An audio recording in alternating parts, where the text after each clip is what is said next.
오늘 읽은 말씀에 근거해서 로마서 강의 30번째 시간으로 전능자의 구원 계획, 은혜로 선택된 남은 자라고 하는 제목으로 말씀드리겠습니다. 2020년의 마지막 주일 예배입니다. 여러분 감회가 어떠신지요? 코로나19로 인해서 우리가 모여서 드리는 예배는 한 절반 정도 드렸던 것 같습니다. 그 절반도 우리가 다 모이지 못하고 제한적으로 모여서 예배를 드렸죠. 이러한 시기가 없었던 것 같습니다. 2020년도 우리 삶에, 우리 인생에 어떤 면에서 참 특별한 시기였고 모두 다가 힘든 시기였습니다. 그런데 여러분, 이 힘든 시기를 어떻게 여러분 반응하며 살고 계시는지요? 여러분 어떤 모습으로 하나님 앞에서 살고 계십니까? 때로는 이 어려운 시기라고 하는 것이 여러분의 핑계거리가 되지 않으면 좋겠다라고 하는 생각이 듭니다. 예배 자리에 모여서 우리가 예배 드리는 것이 어려워지고 가정에서 예배 드릴 수밖에 없는 이 상황 속에서 이것이 여러분들이 예배 드리지 아니하는 그와 같은 좋은 핑계거리가 되어서 하나님과 여러분 사이가 멀어지지 않으면 좋을 것 같습니다. 오히려 이럴 때 경각심을 가지고 고삐를 단단히 쥐고 하나님께 내가 더 정말 바른 모습으로 서야 되겠다, 하나님께서 기뻐하시는 믿음의 사람 되어야 되겠다라고 하는 그와 같은 다짐이 여러분에게 있었으면 좋을 것 같습니다. 10개월이 넘는 코로나19 기간을 여러분이 어떤 모습으로 보내고 계시는지 스스로 한번 잘 살펴보시면 좋겠습니다. 평온할 때는 성도들이 구별되지 않습니다. 정말 참 성도인지 신자인지 아닌지 구별이 잘 안 됩니다. 좋을 때는. 그런데 언제 구별이 되느냐 하면 힘든 일이 생길 때, 어려움을 당할 때, 위기에서 비로소 정말 제대로 믿는 사람인지 아니면 그냥 겉모습으로만 믿는 사람인지가 아주 확연하게 드러납니다. 예수님께서 하신 비유 중에도 이와 유사한 비유가 있습니다. 열처녀 비유로 여러분들이 알고 있는 그 내용인데요. 신부의 10명의 친구들이, 10명의 처녀들이 신랑을 기다립니다. 밤에 신랑이 오면 함께 잔치를 하는 것이 그 당시에 관습이었죠. 근데 신랑이 예정된 시간에 오질 않아요. 그래서 이 10명의 이 들러리 하는 이 처녀들이 등불을 가지고 준비해서 밤에 신랑을 맞을 준비를 하고 있습니다. 근데 신랑이 오는 시간이 점점 더 이렇게 지연이 됩니다. 그러자 이제 잠이 들었죠. 근데 신랑이 온다라고 하는 소식을 듣습니다. 그리고 다 깹니다. 근데 가만히 보니까 5명의 처녀들은 여분의 기름을 준비해 두고 있었습니다. 근데 5명의 처녀들은 여분의 기름이 없는 거예요. 신랑이 오는데 등불을 밝힐 수가 없습니다. 그래서 결국 기름이 준비되지 않았던 5명의 처녀들은 기름을 사러 가버렸습니다. 그리고 5명의 처녀들만 잔치의 자리에서 함께 신랑과 잔치를 합니다. 나머지 5명, 기름을 준비해 왔던 사러 갔다 왔던 5명이 잔치에 들어가려고 하는데 잔치에 들어가는 것이 허용되지 않습니다. 예수님께서는 이 말씀을 하신 후에 이런 말씀을 하셨습니다. 깨어 있어야 된다. 깨어 있어야 된다라고 하는 말씀을 하시는데, 이 비유가 오늘날 코로나 시기를 지내는 우리에게 예수님께서 하시는 말씀인 것 같습니다. 내가 과연 깨어 있는가? 내가 정말 하나님의 자녀로서 이 어려운 시기에 깨어서 정말 등불을 밝힐 기름을 잘 준비해 둔 그와 같은 슬기로운 5 처녀와 같은 모습으로 내가 살고 있는가 한번 잘 살펴보시면 좋을 것 같습니다. 힘든 중에 더 하나님을 의지하고 예배드리기 위해서 내가 애써 노력하고 있는가? 우리가 자주 쓰는 표현들 중에 하나가, 코로나 시기에 자주 쓰는 표현들이, 우리가 코로나로 인해서 사람들 사이의 거리는 점점 더 멀어지지만 하나님과 우리 사이의 이 거리는 점점 더 좁아지게 해주시오라고 하는 것이 우리가 흔히 쓰는 표현이 되어버렸습니다. 기도 때도 우리가 그 표현을 듣고 설교 때도 자주 듣습니다. 근데 정말 중요한 것은 내가 들어서 알고 있는가라고 하는 것과 내 삶이 과연 그러한가라고 하는 것은 아주 다른 이야기입니다. 여러분, 코로나19 이 시기를 보내면서 정말 하나님과 여러분 사이가 가까워졌는지요? 기도를 통해서 하나님을 더욱더 분명히 체험하고 만나고 또 말씀을 통해서 하나님의 뜻을 더 깨닫게 되어서 내가 오늘을 사는 이유가 무엇이고 내 인생 하나님께서 이 땅에 허락하신 이유가 무엇인 존재 목적이 무엇인지를 여러분 분명히 확신하면서 달려가고 있습니까? 코로나가 언제 끝날지 모릅니다. 내년 하반기가 될지 정말 내년 연말까지 갈지 아니면 내년 상반기에 끝날지 우리는 아무도 모릅니다. 예측할 뿐이죠. 그러나 이 막연해 보이는 이와 같은 미래 그냥 아무 준비 없이 여러분들 맞을 것이 아니라 정말 하나님과 내 사이의 거리가 정말 가까워져서 내가 하나님을 분명히 경험하며 삽니다라고 하는 그 고백이 있으면 좋겠습니다. 여러분 2020년도 마지막 주일 예배입니다. 마지막 주일 예배 여러분 어떤 마음으로 지금 앉아 계시는지요? 여러분의 인생에 다시 오지 않을 예배의 자리입니다. 여러분 정말 오늘 이 예배가 신령과 진리로 드리는 예배가 되기를 바랍니다. 여러분 온라인으로 예배 드리다 보면 아니면 그냥 온라인 생중계는 뭐 드릴 여건이 안 되어서 그냥 나중에 녹화된 그 예배 그 장면을 보면서 때로는 찬양도 건너뛰고 기도도 건너뛰고 말씀만 듣는 것으로 그냥 그렇게 예배 다 드렸다라고 생각하지 않습니까? 여러분의 예배에는 기도도 있어야 되고 찬양도 있어야 됩니다. 때로는 찬양 5곡, 4곡이 이게 많습니다 라고 느껴지는 분이 있을지 몰라도 오히려 거꾸로 생각하면 내가 하나님 앞에 내 목소리 낼 수 있는 이 인생의 시기에 하나님 앞에 찬양할 수 있다면 이것이야말로 정말 좋은 기회다라고 생각하고 불러야 됩니다. 여러분, 여러분이 예배자로 서는 수밖에 없습니다. 어느 누구도 여러분의 예배를 대신해 줄 사람은 없습니다. 제가 개포동교회 와서 수도 없이 했던 이야기가 여러분의 삶의 자리에서 어느 누구도 대신해서 살아줄 수 없기 때문에 하나님의 은혜 입은 자답게 여러분의 삶의 자리에 여러분이 살아야 되는 거예요. 그런데 그 이전에 예배의 자리에서 여러분이 먼저 정말 하나님께서 기뻐하시는 예배자로 여러분이 살아야 됩니다. 어느 누구도 여러분 대신하여 찬양 불러줄 자 없어요.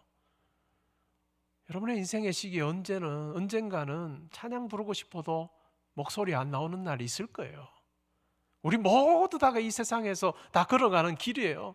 목소리 나올 수 있을 때 여러분, 여러분의 목소리로 하나님 찬양하는 그 즐거움을 누리시고 그 기회를 정말 귀하게 여러분 사용하시면 좋을 것 같습니다.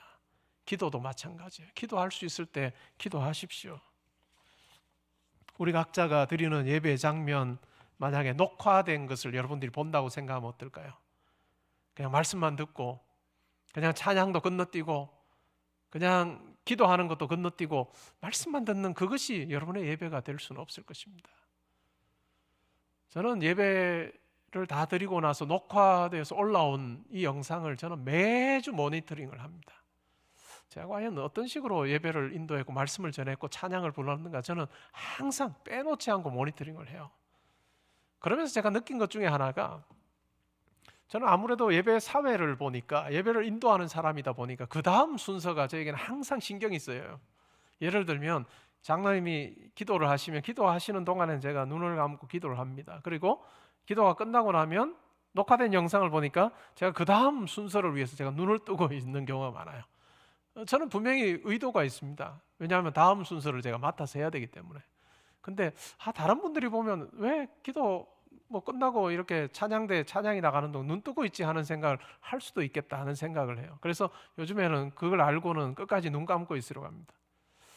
저의 경우에 저는 이 시력이 이게 짝눈이라고 하는 오른쪽 눈은 좋고 왼쪽 눈은 안 좋아요. 그래서 눈을 오래 감고 있다가 눈을 뜨면 이 초점을 맞추는데 시간이 걸립니다. 그래서 성경 봉독할 때 때로는 이게 어버버 할 때가 있어요. 그래서 눈을 떠야 되겠다 이렇게 생각하고 이렇게 하기도 하는데 보여지는 모습이 또 누군가에게는 낙심할 수도 있고 걸림돌이 될 수 있겠다 하는 생각이 들어서 눈을 끝까지 감습니다. 그리고 눈 뜨면서 그런 기도를 해요. 하나님 제 상황 잘 아시죠? 눈 뜨고 나서 성경 읽을 때 어버버 안 하게 해주십시오. 그렇게 저는 하나님 앞에 기도하면서 눈을 뜹니다. 여러분의 예배드리는 장면을 하나님께서 녹화해 두시고 여러분과 하나님이 함께 보신다고 하면 과연 하나님께서 기뻐하시는 예배 내가 드리고 있는가? 하나님 오늘 우리가 드리는 이 예배가 2020년도 다시 돌아오지 않을 기회인 이 마지막 주일 예배가 정말 하나님 앞에 온전하게 드려지는 것 같은 예배가 되면 좋겠고, 여러분의 목소리로 드리는 찬양이 있고 또한 기도가 있는 예배의 자리가 되면 좋겠습니다. 오늘 우리가 읽었던 이 말씀은 로마서 9장부터 11장까지 이스라엘의 불순종과 회복에 대한 주제를 다루고 있습니다. 우리가 흔히 이스라엘의 회복에 대한 이야기를 할 때 우리도 모르게 그냥 들어서 자연스럽게 녹아있는 생각 중에 성경적이지 않은 부분이 여러 개가 있을 수 있어요. 그 중에 하나가 이런 거예요. 이스라엘이 마지막 때가 되면 이스라엘이 물리적으로 그냥 이 혈통적인 이스라엘이 회복이 되고 땅을 다시 차지하게 되고 이스라엘 중심으로 온 세계가 다시 권력 구조가 재편되는 그 같은 일이 일어날 거다라고 하는 막연한 생각. 누구에게서 들었는지 몰라도 이러저러한 경로를 통해서 듣게 된 그 생각. 이와 같은 사고는 우리가 흔히 말하는 세대주의적인 관점에서 보는 이스라엘의 회복이에요. 성경은 절대로 그렇게 이야기하지 않아요. 그래서 그와 같은 관점을 가지고 이스라엘의 회복을 생각하다 보면 어떨까요? 지금 팔레스틴이 자리 잡고 있는, 차지하고 있는 그 땅도 어떤 형태로든 이 이스라엘이 빼앗아서라도 그 땅을 회복해야 된다고 생각을 하는, 심지어는 거룩한 전쟁을 벌여서라도 예루살렘을 다시 회복하고 거기에 성전을 지어야 예수 그리스도가 이 땅에 오신다라고 하는 것 같은 생각을 가지기도 합니다. 그러나 성경은 그렇게까지 이야기하지 않습니다. 성경은 우리가 막연히 들어서 알고 있는 그와 같은 세대주의적인 그와 같은 이 이스라엘의 회복에 대해서 성경은 이야기하지 않습니다. 그러나 로마서 9장부터 11장을 읽어보면 바울은 분명하게 확신하는 것이 하나 있습니다. 그것이 무엇이냐 하면 언젠가 이스라엘이 이방인의 수가 충만하게 되는 그때가 오면 하나님께서 택하신 자기 백성 이스라엘을 다시 회복시키실 것에 대해서는 분명히 이야기를 합니다. 바울은 분명히 그걸 믿어요. 마지막 때가 되면 하나님께서 이스라엘 백성들로 하여금 예수를 믿어 다시 하나님 백성 되게 하시는 놀라운 일을 행하실 것이다 라고 하는 것은 확신하고 있습니다. 언제 그 방법이 어떠할지는 성경은 더 이상 이야기하고 있지 않습니다. 그런 맥락에서 우리가 읽었던 본문에서 바울이 물음을 던집니다. 1절에 보면 이렇게 말해요. 그러므로 내가 말하노니 하나님이 자기 백성을 버리셨느냐. 현재는 자기 백성을 버리신 것 같은 그 같은 현상들이 지금 바울의 눈에 정말 많이 보입니다. 그래서 물음을 던지죠. 로마서 9장부터 11장에 반복되는 물음이고 주제입니다. 하나님이 자기 백성 이스라엘을 버리셨느냐? 그에 대해서 무슨 답일까요? 그럴 수 없느니라. 하나님께서는 자기 백성 이스라엘을 결코 버리지 않으셨다라고 그렇게 이야기를 합니다. 그러면서 오늘 읽었던 본문에서 세 가지 증거를 들어서 설명을 합니다. 첫 번째 증거가 뭐냐면 바울 자신이에요. 1절에 이렇게 말합니다. 나도 이스라엘인이요 아브라함의 씨에서 난 자요 베냐민 지파다. 하나님께서 이스라엘 자기가 선택한 백성을 버리지 않으셨다라고 하는 첫 번째 증거가 바로 나다라고 하는 이야기예요. 나 바울이요 라고 하는 이야기입니다. 바울은 이스라엘 사람이고 아브라함의 씨에서 난 자고 베냐민 지파 사람입니다. 내가 그 증거입니다 라고 하는 이야기입니다. 그런데 우리가 이 바울을 자기가 자기 스스로를 증인으로 증거로 제시하는 이 부분을 우리가 그냥 지나갈 수 없는 것은 바울의 삶이라고 하는 것이 너무나도 분명하게 하나님께서 어떻게 자기 백성을 삼으시는가라고 하는 것을 너무나도 분명하게 보여주는 부분이죠. 예수를 믿기 전에 바울, 그의 이름이 사울이었죠. 사울이 어떻게 살았습니까? 율법에는 열심이었습니다. 그런데 예수 그리스도를 통해서 사람들을, 이 땅의 많은 사람들을 구원하시는 그 하나님의 구원 계획에 대해서 알지 못했습니다. 눈이 멀어 있었고 귀가 들리지 않았습니다. 그래서 결국 그가 했던 행동이 뭘까요? 이 하나님의 구원 계획과는 정반대로 예수를 믿는 자들을 핍박하는데 열심내었습니다. 예루살렘에서도 핍박하고 심지어는 다메섹에까지 가서 예수 믿는 자를 잡아와서 죽이려고 하는 그 같은 열심이 그에게 있었던 사람입니다.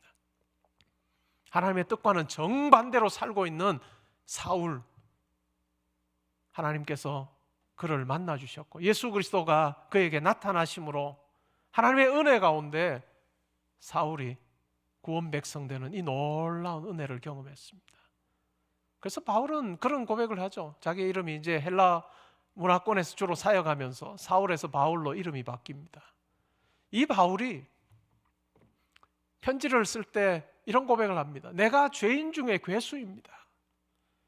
나는 하나님의 은혜를 입을 그와 같은 아무런 자격이 없는 자였습니다.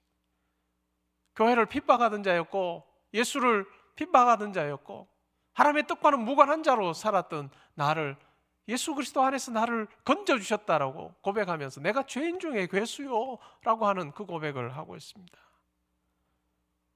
바로 내가 존재한다는 것, 바울과 같은 내가 존재한다는 것이 바로 하나님께서 선택한 백성 버리지 않으셨다라고 하는 증거입니다. 첫 번째 제시합니다. 두 번째는 2절부터 5절에 2절부터 4절에 나옵니다. 이렇게 말합니다. 하나님이 그 미리 아신 자기 백성을 버리지 아니하셨나니 너희가 성경이 엘리야를 가리켜 말한 것을 알지 못하느냐.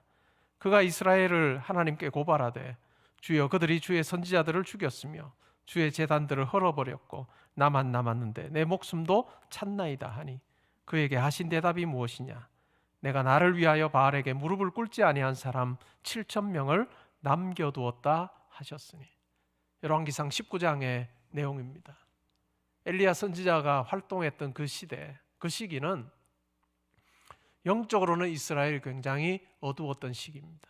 아합이 왕이었고 또 그의 아내가 이세벨이었습니다. 바알을 섬기고 아세라 신을 섬기면서 하나님을 섬기는 것에서 점점 더 멀어졌던 그와 같은 시기였습니다.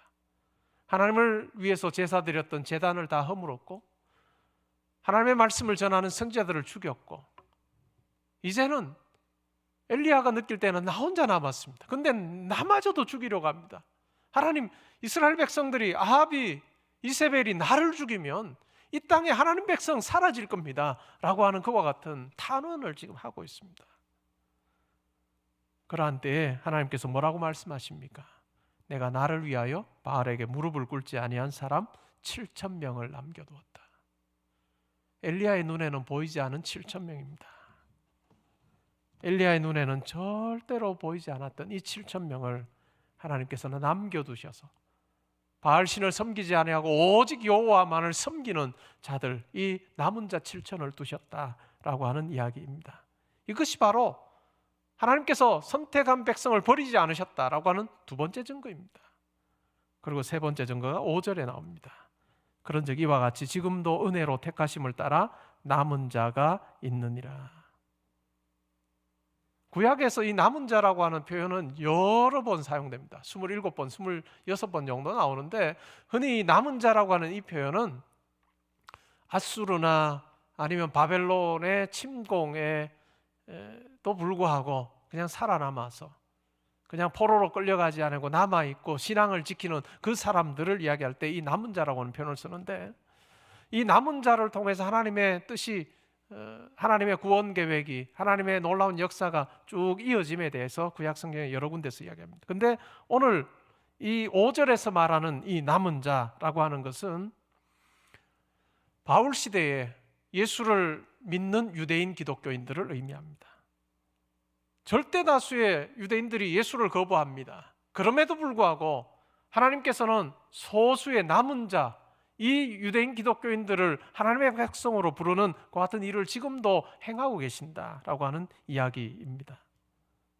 첫 번째 증거는 바로 자신이고 두 번째는 엘리야와 엘리야 시대에 바알에게 무릎 꿇지 않았던 7,000명, 그리고 세 번째는 바울 당시에 예수를 믿어서 구원받은 이 유대인 기독교인들, 이들이 바로 하나님께서 자기 백성을 버리지 않으신다라고 하는 확실한 증거다라고 하는 이야기를 하고 있습니다.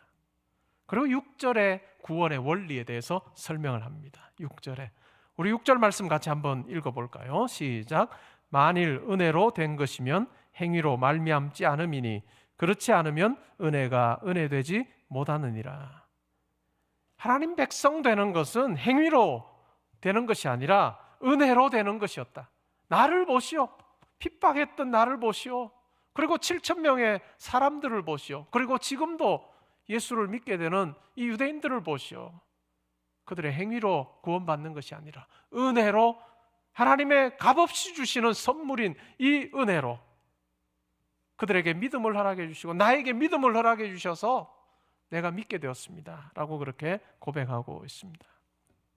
오늘 우리가 읽었던 말씀 다 중요하지만 우리의 마음에 새길 필요가 있는 말씀입니다. 바울을 은혜로 불러주신 하나님, 엘리야와 바알에게 무릎 꿇지 않는 7,000명을 남겨두신 하나님, 바울 시대에 예수를 믿어 구원받는 많은 유대인들, 소수의 유대인들이 있게 하신 그 하나님께서 오늘 나에게도 이 은혜의 손길을 나에게 뻗쳐주심으로, 펼쳐주심으로 내가 이 하나님의 손길로 말미암아 내가 구원 백성 되고 하나님 자녀로 살고 있다라고 하는 것을 우리가 기억하는 것, 그것은 매우 중요한 것 같습니다. 은혜로 내가 구원받았다. 도무지 내가 하나님의 이 은혜를, 하나님의 이 놀라운 구원을 받을 수 있는 자격이 없는 자이지만 하나님께서 나에게 선물로 주셔서 내가 이 은혜를 누리고 있다라고 하는 것이 우리의 마음에서 떠나지 아니하는 그 같은 신앙생활, 그것은 참 중요한 것 같습니다. 여러분, 과연 이 은혜에 근거한 고백을 하는 신앙생활 하고 계신지요?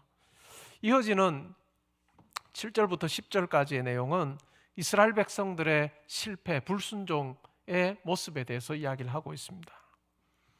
혹 이와 같은 모습이 나에게는 있지 않은가 우리가 살펴보면서 이 7절부터 10절까지 말씀을 우리가 읽어보면 좋을 것 같습니다. 7절에 이렇게 말합니다. 그런 적 어떠하냐? 이스라엘이 구하는 그것을 얻지 못하고 오직 택하심을 입은 자가 얻었고 그 남은 자들은 우둔하여 졌느니라. 오직 택하심을 입은 자들만 이 구원을, 이 은혜를 입게 되었고 나머지 사람들은 우둔해졌다라고 하는 이야기입니다. 우둔해졌다라고 표현을 하고요. 그 다음부터는 이사야 선지자의 말과 또 다윗의 시편을 들어서 하나님의 은혜로부터 멀리 떠나 있는 그 사람들의 삶이 모습이었다는가에 대해서 설명합니다. 8절에 보시면 기록된 바 하나님이 오늘까지 그들에게 혼미한 심령과 보지 못할 눈과 듣지 못할 귀를 주셨다. 마음이 혼미해지고 또 눈은 보지 못하고 또 들어도 깨닫지 못하는 그 같은 귀를 가지고 살고 있음에 대해서 이야기합니다. 그리고 9절에 보시면 그들의 밥상이 올무와 덫과 거치는 것과 보응이 되게 하시옵고 그들의 눈은 흐려보지 못하고 그들의 등은 항상 굽게 하옵소서라고 그렇게 이야기합니다. 그들의 밥상 뭘까요? 하나님께 올려드리는 제단일 수도 있고 아니면 매일의 삶 가운데서 바리새인들이 참 중요하게 생각했던 매일의 식사의 자리일 수도 있습니다. 이것은 이스라엘 백성들의 특권의 자리이죠. 하나님의 선민이기에 그들이 누릴 수 있었던 것입니다. 하나님 앞에 제사하는 그 제사, 선민이 아니면 불가능한 것이었습니다. 바리새인들의 경우에는 그들의 일상에서의 식사가 거룩한 이 제사가 되기를 원하는 마음으로 식탁 교제를 했습니다. 자연히 거룩하지 않은 자들은 다 분리했습니다. 세리와 장녀와 또 죄인과 같은 사람들, 내 식탁의 자리에 함께 할 수 없어 라고 하는 생각을 가지고 바리새인들은 이 식탁 교제를 했습니다. 그런데 이 놀라운 하나님께서 주신 이 놀라운 자리가 오히려 올무가 되고 덫이 되고 거치는 것이 되고 저주가 되었다라고 그렇게 이야기를 하고 있습니다.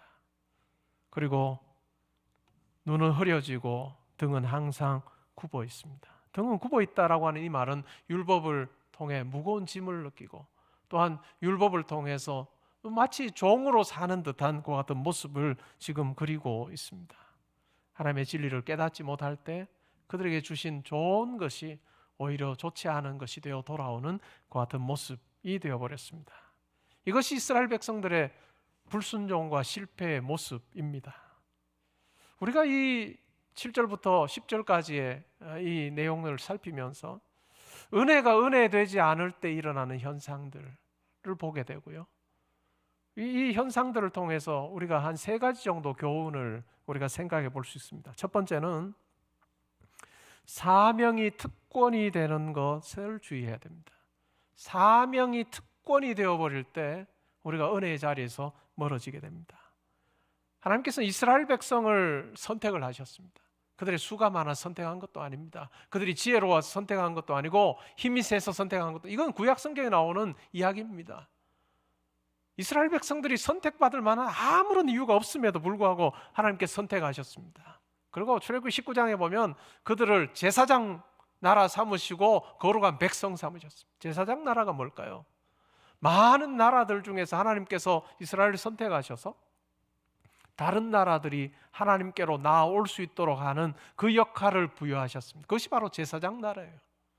그리고 부패한 이 땅에서 거룩한 백성으로 정말 많은 사람들에게 거룩한 영향력 끼치라고 그들을 불러주셨습니다. 그런데 이와 같은 사명을 그들이 망각해버립니다. 사명이 오히려 특권이 돼버려요. 그들에게 다가가서, 다른 민족에게 다가가, 다른 백성들에게 다가가서 하나님을 전하고 하나님의 거룩하심과 선하심과 공의로움을 보여주어야 될 그들이 오히려 그들의 관심이 자기들에게로 쏠리게 될 때, 사명이 특권이 될 때 이스라엘 백성은 실패했다는 거 기억할 필요가 있습니다. 자기들에게 집중할 때, 하나님의 은혜를 붙들고 다른 사람에게 나아가는 그것이 사라지게 될 때 결국 관심은 자기에게 쏠릴 수밖에 없습니다. 눈이 멀고 귀가 어두워집니다. 자기 삶에서 사명을 잃어버리면 남는 것은 자기 영광밖에 없습니다. 삶의 자리에서 사명을 잃어버리면 남는 것은 자기 영광밖에 없습니다. 자기 영광을 추구하는 자의 모습은 오늘 내가 무엇을 먹을까, 무엇을 입을까, 무엇을 마실까 라고 하는 것으로 가득하게 되는, 예수님의 말씀 속에서도 잘 드러난 그 같은 모습으로 살 수밖에 없는 거예요. 그러면 자연스럽게 하나님의 나라와 하나님의 의에서는 멀어지는 삶입니다. 여러분 스스로 한번 진단해 보십시오. 여러분의 존재 목적이 무엇입니까? 하나님께서 여러분들에게 생명을 허락하신 이유가 뭘까요? 여러분에게 호흡을 주신 이유가 뭘까요? 오늘을 살게 하신 이유가 무엇이고 하나님께서 여러분들을 이 땅에 두신 이유가 무엇일까요? 그것은 바로 여러분에게 사명이 있기 때문일 텐데, 여러분 그 사명이 특권이 되지 않기를 바랍니다. 그 사명을 감당할 때 비로소 여러분의 인생이 빛나게 될 것입니다. 두 번째 교훈은요, 어려운 시기에도 하나님의 역사하신다라고 하는 것입니다. 엘리야 시대 가장 어려운 시기 중에 하나였습니다. 엘리야 자기가 혼자 남았다고 생각해요. 그러나 하나님은 엘리야의 눈에는 보이지 않는 바알에게 무릎 꿇지 않은 7,000명을 남겨두셨다라고 하는 것 우리가 기억할 필요가 있습니다. 이름이 거명되지도 않은 무명의 하나님의 사람들. 하나님께서는 오늘날도 많은 사람들 앞에 드러나지 않은 정말 하나님을 올곧게 섬기는 무명의 백성들을 두고 이 땅에 자기의 뜻이 이루어지도록 하는 그와 같은 일을 행하신다라고 하는 것을 우리가 기억할 필요가 있습니다. 하나님 바알에게 무릎 꿇지 않은 그 7,000명 속에 제가 포함되기를 바랍니다. 하나님 보시기에 내 삶을 보면서 세상과 타협하지 아니하고 세상의 가치에 무릎 꿇지 아니하고 정말 하나님 나라 가치, 그것을 붙들고 살아가는, 세상 가치에 무릎 꿇지 않은 7,000명, 그 중에 제가 포함되기를 원합니다. 하나님께서 나를 보시면 무엇이라 할까? 코로나19 시기를 지나면서 다들 힘들고 어렵다라고 이야기하는 이때에 정말 이러한 어려움 중에도 불구하고 하나님만 섬기면서 하나님 앞에서의 사명을 붙들고 내 삶을 살피고 열심내는 바알에게 무릎 꿇지 않은 7,000명이 제가 되기를 원합니다. 어려운 시기에도 역사하신 하나님께서 내 삶 가운데 함께 하심을 제가 의심하지 아니하고 오히려 이때 어두울 때 빛이 환하게 빛나는 것처럼 하나님 제 삶을 통해서 하나님이 분명하게 증거되기를 원합니다 라고 하는 그 마음의 고백이 우리 가운데 있으면 좋겠습니다. 그리고 세 번째 교훈은 행위가 은혜의 자리를 빼앗아서는 안 된다라는 것입니다. 행위가 은혜의 자리를 빼앗아서는 안 된다. 이스라엘의 실패의 원인이 뭡니까? 행위가 은혜를 대체해버립니다. 행위가 은혜를 대체해버려요. 하나님의 은혜 위에 삶이 올려지고 하나님의 은혜 위에 어떤 행동들이 있을 때 그것이 받으심증한 것이 됩니다. 그런데 은혜는 잊어버리고 행위만 남게 되면 자기의밖에 남지 않습니다. 이것보다 더 무서운 것은 없습니다. 겉으로는 거룩해 보이고 겉으로는 잘하는 것처럼 보여도 마음으로부터 이 은혜에 대한 고백이 사라지게 되면 행위가 은혜의 자리를 빼앗는 것 같은 일이 벌어집니다. 나 아니면 안 돼라고 하는 생각 혹시 드십니까? 나 아니면 안 돼. 나 아니면 우리 교회 안 돼. 나 아니면 하나님 나라에 이 부분 안 돼. 이 생각하시면 정말 큰일 날 일입니다. 먼저는 저에게 항상 던지는 물음입니다. 이 땅에 여러 교회들이 있습니다. 교회 운영되는 방식이 다양한데 크게 여러 가지로 나눌 수 있지만 크게 두 가지만 설명드리면 이렇습니다. 어떤 교회는 굉장히 소그룹의 훈련을 굉장히 강조하는 교회가 있습니다. 물론 예배도 드리고 소그룹 훈련을 매우 강조하는 그러한 교회죠. 그러한 교회는 상대적으로 목회자의 역할도 중요하지만 상대적으로 이 성도들의 역할이 매우 큽니다. 그것이 그런 협력해서 서로가 힘을 모아서 교회가 운영이 되는 방식이죠. 목회자와 성도들이 정말 힘을 합쳐서 훈련을 통해서 소그룹을 통해서 교회가 운영되는 방식. 또 다른 교회 운영 방식은 교회가 쭉 이렇게 유지되는 방식은 큰 모임 중심의 방식입니다. 예배 중심의, 특별히 예배 중에서도 말씀 그리고 기도 또 찬양이라고 하는 이 큰 모임 중심의 그런 교회죠. 우리 교회는 어떤 유형의 교회일까요? 우리 교회는 두 번째 유형입니다. 아주 소그룹이나 훈련이나 이걸 굉장히 강하게 하는 교회라기보다는 예배를 중시하고 예배 때 선포되는 말씀과 여러분들이 개인적으로 기도 시간에 말씀 묵상 시간에 정말 하나님을 만나는 그것이 중요하다라고 하는 그 가치를 주로 우리가 가지고 지내는 교회입니다. 교회에 와서 보내는 시간, 훈련받는 그 시간보다는 예배 때 여러분들이 말씀을 정말 진지한 마음으로 받고 그것을 여러분의 삶의 자리에서 적용하는, 어느 누구도 대신해 줄 수 없는 여러분의 삶의 자리에서 세상에 빛이 되고 소금이 되는 그 역할을 감당해야 된다라고 하는 것을 중시하는 교회입니다. 그러다 보니까 교회에서 말씀이 매우 중요하죠. 우리 교회는 후자입니다.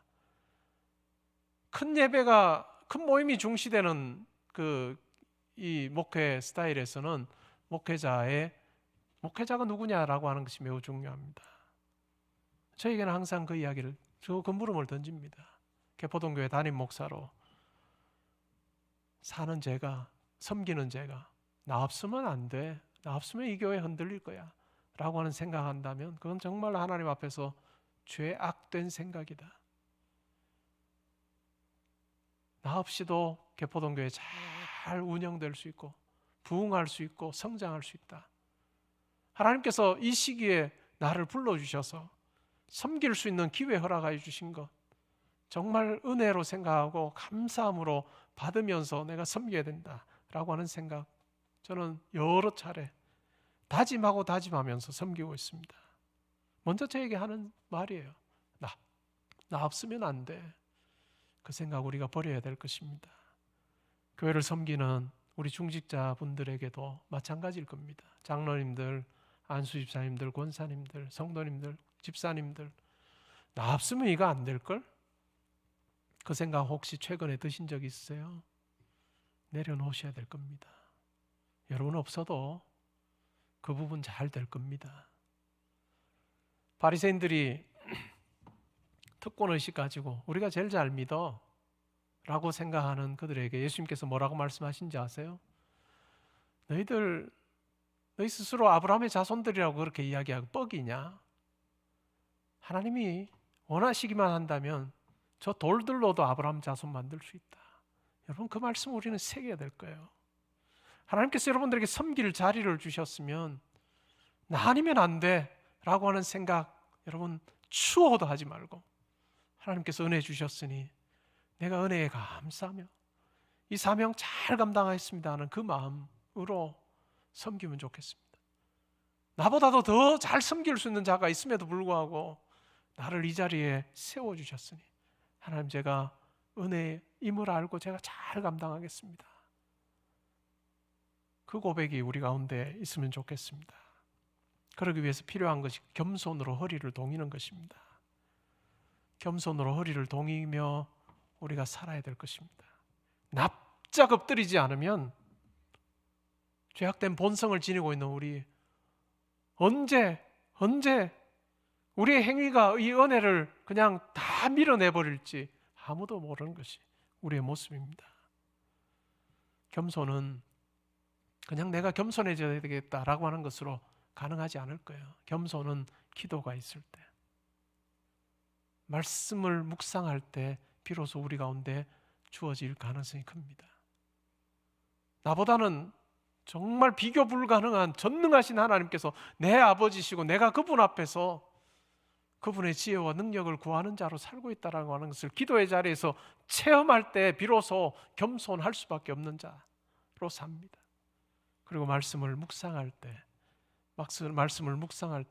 내 뜻이 아니라 하나님의 뜻이 무엇인지를 알게 될 때 비로소 겸손할 수 있습니다. 2020년 마지막 주일에 한 해를 돌아봅니다. 코로나19로 힘든 시기를 보냈습니다. 우리 교역자들, 우리 장로님들, 안수 집사님들, 권사님들, 그리고 집사님들, 우리 모든 성도님들이 각자 하나님께서 맡겨주신 그 삶의 자리 정말 은혜로 잘 감당함으로 우리 교회가 든든하게 세워졌고 지금까지 왔습니다. 여러분, 2021년도 하나님께서 여러분들에게 어떤 일을 맡기실 때 나 아니면 안 돼, 당연히 나지 라고 하는 생각이 여러분 추워도 여러분 생각 마음에 하나도 안 드는, 오직 전적으로 하나님의 은혜로 나보다 더 잘난 사람 많고 세울 사람 하나님 이 땅에 찾으면 수도 없이 많을 텐데 부족하고 연약한 나에게 이 일을 맡겨주시니 아버지 감사합니다. 은혜로 우리가 2021년을 교회에서의 섬김과 또한 교회 밖에서의 섬김을 여러분들이 감당할 때 정말 하나님께서 기뻐하시는 그 같은 2021년 되리라 저는 분명히 확신합니다. 여러분 올 한 해도 수고 많으셨고 정말 은혜로 사는 여러분 되시길 바라고, 또 은혜 가운데서 하나님 주시는 평강과 기쁨을 누리시는 온 식구들 가정 되시기를 주님의 이름으로 축복합니다.